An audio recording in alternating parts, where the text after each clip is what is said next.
मेरे प्यारे दोस्तों, आज की वीडियो में हम प्राचीन भारत से संबंधित कुछ महत्वपूर्ण प्रश्नों को डिस्कस करेंगे, क्योंकि प्राचीन भारत से संबंधित प्रश्न प्रत्येक प्रतियोगी परीक्षा में अक्सर पूछे जाते हैं। तो चलिए बिना कोई देर किए हुए हम वीडियो को स्टार्ट कर लेंगे।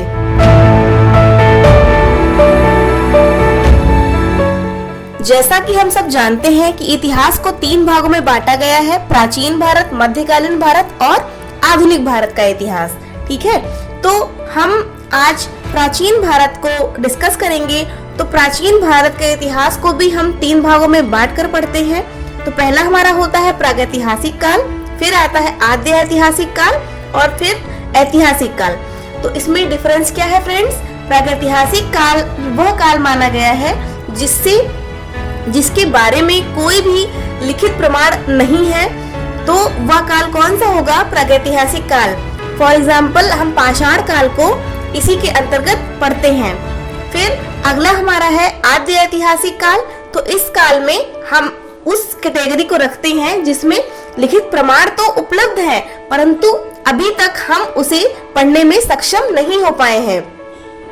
फिर आता है ऐतिहासिक काल। तो ऐतिहासिक काल में 6ठी शताब्दी ईसा पूर्व के बाद का जो समय है वो हम पढ़ते हैं। ठीक है, तो जब था उसके बाद में क्या हुआ, धीरे धीरे उसने पशुपालन सीखा होगा, फिर आग का आविष्कार किया, फिर खेती करना सीखा। तो ये सारी चीजें हम पाषाण काल में ही पढ़ते हैं। तो दोस्तों, मध्य पाषाण काल ही वह समय था जब पहली बार जो मानव था उसने पशुपालन स्टार्ट किया था, और खेती का प्रारंभ नव पाषाण काल से माना जाता है। तो दोस्तों चलिए अब हम कुछ क्वेश्चंस को डिस्कस करेंगे। तो आज का हमारा पहला क्वेश्चन होगा, रॉबर्ट ब्रूस फुट कौन थे? तो आपके ऑप्शंस होंगे, ये भूगर्भ वैज्ञानिक थे, पुरातत्वविद थे, या फिर इतिहासकार थे, या फिर ए एंड बी बोथ थे। तो आपका राइट आंसर हो जाएगा ऑप्शन नंबर डी।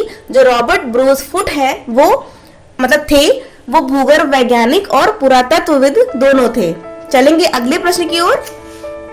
निम्नलिखित में से किस स्थल से हड्डी के उपकरण प्राप्त हुए हैं? तो आपके ऑप्शंस हो जाएंगे, चोपनी मंडो से, काकोरिया से, महदहा से, या फिर सराय नाहर राय से।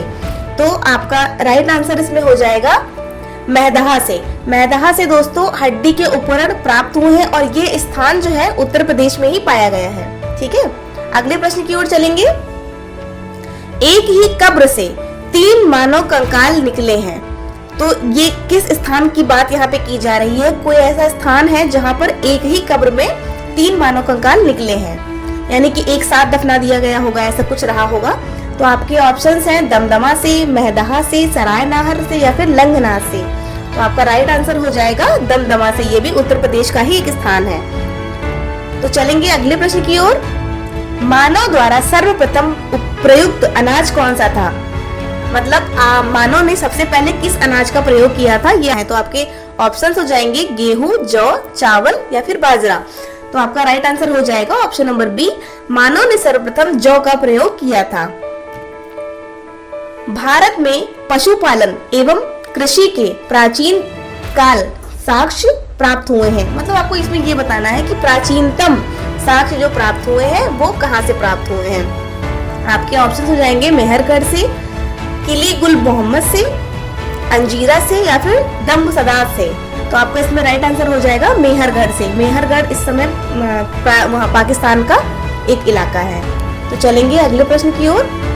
भीमबेटका किसके लिए प्रसिद्ध है? तो आपके ऑप्शन हो जाएंगे गुफाओं के शैल चित्र, या फिर बौद्ध प्रतिमाओं के लिए, खनिज के लिए, या फिर सोन नदी का उपागम स्थल से।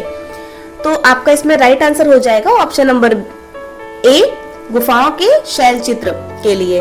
दोस्तों इसमें एक एडिशनल इंफॉर्मेशन ये है कि जो भीमबेटका की जो गुफाएं हैं वो चंदेल शासकों के समय बनी थी, और यूनेस्को ने भीमबेटका की गुफाओं को विश्व विरासत स्थल की सूची में सम्मिलित किया है, क्योंकि इस गुफाओं में बहुत ही अद्भुत तरीके के चित्र बने हुए हैं, पत्थरों के ऊपर बहुत अच्छी चित्रकारी की गई है। तो ये भीमबेटका की गुफाएं हैं। ठीक है, चलेंगे अगले प्रश्न की ओर। हड्डी से निर्मित आभूषण भारत में मध्य पाषाण काल से संदर्भ में कहाँ प्राप्त हुए हैं? तो हड्डी से निर्मित आभूषण कहाँ प्राप्त हुए हैं आपको ये बताना है। आपके ऑप्शन हो जाएंगे सराय नाहर राय से, मैदाहा से, लिखैया से, या फिर ए एंड बी बोथ। तो आपका ऑप्शन नंबर डी करेक्ट होगा। सराय नाहर राय और मैदाहा दोनों से हड्डी से बने हुए उपकरण प्राप्त हुए हैं। खाद्यान्नों की कृषि सर्वप्रथम प्रारंभ हुई थी। तो कृषि मानव ने कब प्रारंभ की थी, आपको ये बताना है। तो आपके ऑप्शंस हो जाएंगे नवपाषाण काल में, मध्यपाषाण काल में, या फिर पुरापाषाण काल में, या फिर प्रोटो ऐतिहासिक काल में। तो आपको मैंने अभी बताया था कि मध्यपाषाण काल जो था उसमें जो मानव था उसने पशुपालन स्टार्ट किया था, और नवपाषाण काल में सर्वप्रथम खेती करना प्रारंभ किया था। तो दोस्तों जैसे कि पहले के टाइम में क्या होता था कि जो मानव था वो शिकार करके ही अपना भरण पोषण करता था। तो ऐसा मतलब माना जाता है, ऐसा अनुमान लगाया जाता है कि मान लीजिए पुरुष जो था वो चला गया शिकार करने के लिए, पर यदि स्त्रियां घर पे रुकी हुई हैं तो उन्होंने कभी कुछ खाया होगा या उसके कुछ बीज गिर गए होंगे, तो उससे फिर उस बीजों से फिर अनाज उगाया होगा। तो ऐसे ही अनुमान लगाया जाता है कि इसी तरह से मानव ने कृषि करना सीखा होगा। ठीक है, फिर जब कृषि करने लगा मानव, तो मानव स्थायी भी हो गया था, क्योंकि जब खेती करोगे तो एक स्थान पे ही रुकना पड़ेगा। पर जब वो शिकार करके भोजन करते थे, तो जब शिकार किया, भोजन खाया, फिर कहीं और चले गए, कहीं और रहते थे, तो मानव जो था घुमंतु टाइप का पहले हुआ करता था।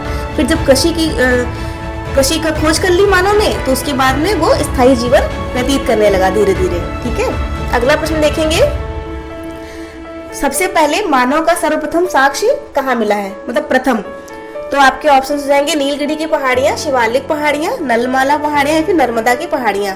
तो आपका ऑप्शन नंबर डी करेक्ट हो जाएगा कि नर्मदा जो नदी है वहां की जो पहाड़ियां हैं वहां से सर्वप्रथम मानव के जो साक्ष्य प्राप्त हुए हैं।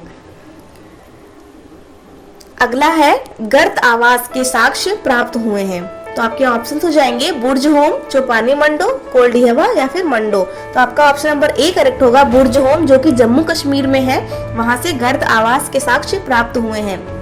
गाइज, जो बुर्ज होम है वो सिंधु सभ्यता का सबसे जो उत्तरी क्षेत्र है वो है, जो जम्मू कश्मीर में पाया जाता है। यहाँ से गर्त आवास के साक्ष्य प्राप्त हुए हैं। गर्त आवास क्या होता है कि जमीन के अंदर वो गड्ढा खोद के, या फिर कोई मतलब जैसे मान लीजिए पहाड़ है उसके अंदर जाके, अंदर जमीन के अंदर जाके जो निवास करते थे वो गर्त आवास है। ऐसा अनुमान लगाया जा सकता है कि उस वहाँ पे ठंड बहुत ज्यादा होती होगी, तो मानव के पास उस टाइम ऐसा तो नहीं स्वेटर अवेलेबल थे, बहुत सारी सुविधाएं अवेलेबल थी, तो वो जमीन के अंदर जाके ठंड से बचते होंगे, या फिर उनके मतलब निवास स्थान रहा होगा। इस तरह के अनुमान लगाए जाते हैं। तो आपको ये याद रखना है, गर्त आवास के जो साक्ष्य है वो बुर्ज होम से प्राप्त हुए हैं। तो दोस्तों आज की वीडियो में इतना ही। अगली वीडियो में भी मैं इस टॉपिक को आगे कंटिन्यू करूंगी, और आपको ये वीडियो कैसा लगा मुझे कमेंट बॉक्स में कमेंट करके जरूर बताएं। और अगला वीडियो आप किस टॉपिक पर चाहते हैं तो ये आप कमेंट बॉक्स में ही बता सकते हैं। अदरवाइज मेरा डिस्क्रिप्शन बॉक्स में मेरी मेल ID मेंशन्ड है, आप मेल भी कर सकते हैं। टॉपिक आप जैसे कि सब्जेक्ट क्या क्या हो सकते हैं, history, geography, polity, environment, science, Hindi, English, whatever subject you like you can tell me. और इस चैनल पर मेनली क्या होता है, कॉम्पिटिटिव एग्जाम से ही किससे संबंधित जो क्वेश्चंस होते हैं वो ही आपको प्रोवाइड कराए जाते हैं। अगर आपको ये वीडियो अच्छा लगा हो तो do not forget to like, share and subscribe. Thank you so much for watching.